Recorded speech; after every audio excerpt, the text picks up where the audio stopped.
us, don't let it fade. Welcome to Liberty Monday with Monday. Today we continue our systematic walk through the Declaration of Independence by examining the 9th and 10th of the 27 grievances. These two grievances focus on the structure of justice itself. They address how the British Crown altered judicial systems in the colonies and how power was consolidated through the creation of new offices and an expanding bureaucracy. At first glance, these concerns may seem administrative. In reality, they strike at the heart of liberty. When courts lose independence and when government offices multiply to enforce control, freedom becomes fragile. Context: why judicial independence matters. The founders believed that justice must be 1. Independent. 2. Impartial. 3. Accountable to law, not political power. Without an independent judiciary, rights exist only at the pleasure of those in authority. The 9th and 10th grievances reveal how the Crown weakened that independence and expanded centralized control. The 9th grievance: judicial dependence on the Crown. The text of the grievance: he has made judges dependent on his will alone, for the tenure of their offices, and the amount and payment of their salaries. What this means in plain language: this grievance accuses the king of controlling judges directly. Their job security and their pay depended entirely on his will. That arrangement undermined the very idea of impartial justice. Why tenure matters. Judicial tenure protects judges from political retaliation. If judges fear losing their position for unpopular decisions, they cannot rule fairly. Under this system: 1. Judges served at the pleasure of the king. 2. Their income could be adjusted or withheld. 3. Their independence was compromised. A judge who depends on executive favor is not truly independent. Why salary control is so significant.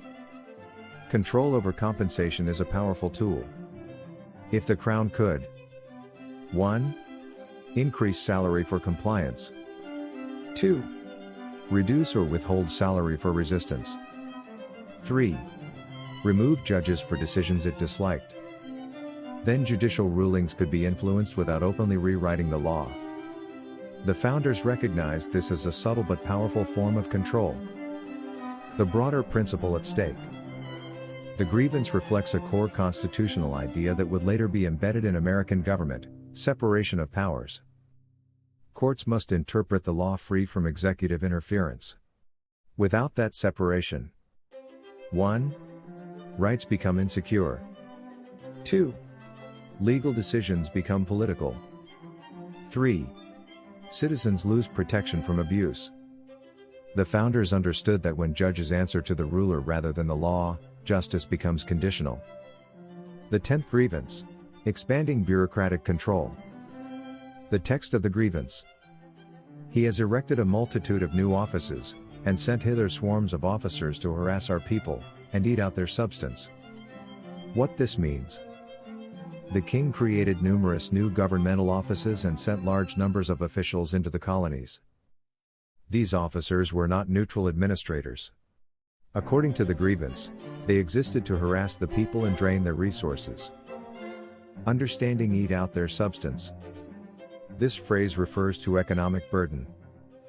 The colonists believed that 1. These officials were supported by colonial tax revenue. 2. Their presence increased financial strain. 3. Their enforcement actions disrupted daily life.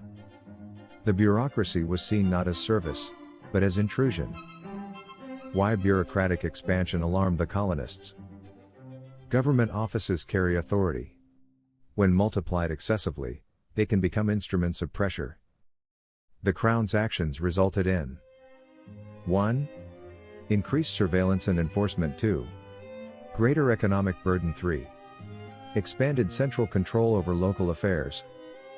The grievance suggests that these offices were not necessary for public order but were designed to tighten political control. The connection between grievances 9 and 10. These two grievances complement one another. First, the judiciary was made dependent on executive will. Second, A growing bureaucracy was deployed to enforce policies and extract resources. Together, they describe a system where 1. Law enforcement answers upward, not outward. 2. Courts lack independence. 3. Citizens face expanding administrative authority without meaningful recourse. This combination weakens liberty from both the legal and administrative sides. Why these grievances still matter. The 9th and 10th grievances remind us that freedom depends not only on written rights but on institutional design. They teach that 1. Judges must be insulated from political pressure. 2. Compensation and tenure must not be tools of control. 3. Government expansion must be accountable and limited. 4. Bureaucracy must serve the people, not burden them. When courts lose independence and administrative power grows unchecked, liberty erodes gradually but steadily. Closing reflection. Grievances 9 and 10 demonstrate that the American break from Britain was not based on isolated incidents. It was based on structural changes that undermined justice and expanded centralized authority. The founders carefully documented how judicial dependence and bureaucratic overreach made self-government increasingly impossible. They wanted the world to understand that independence was not impulsive. It was a reasoned response to a pattern of systemic abuse. These grievances continue to serve as reminders that liberty requires both independent courts and restrained government power. Thank you for watching. As always, stay informed, stay free.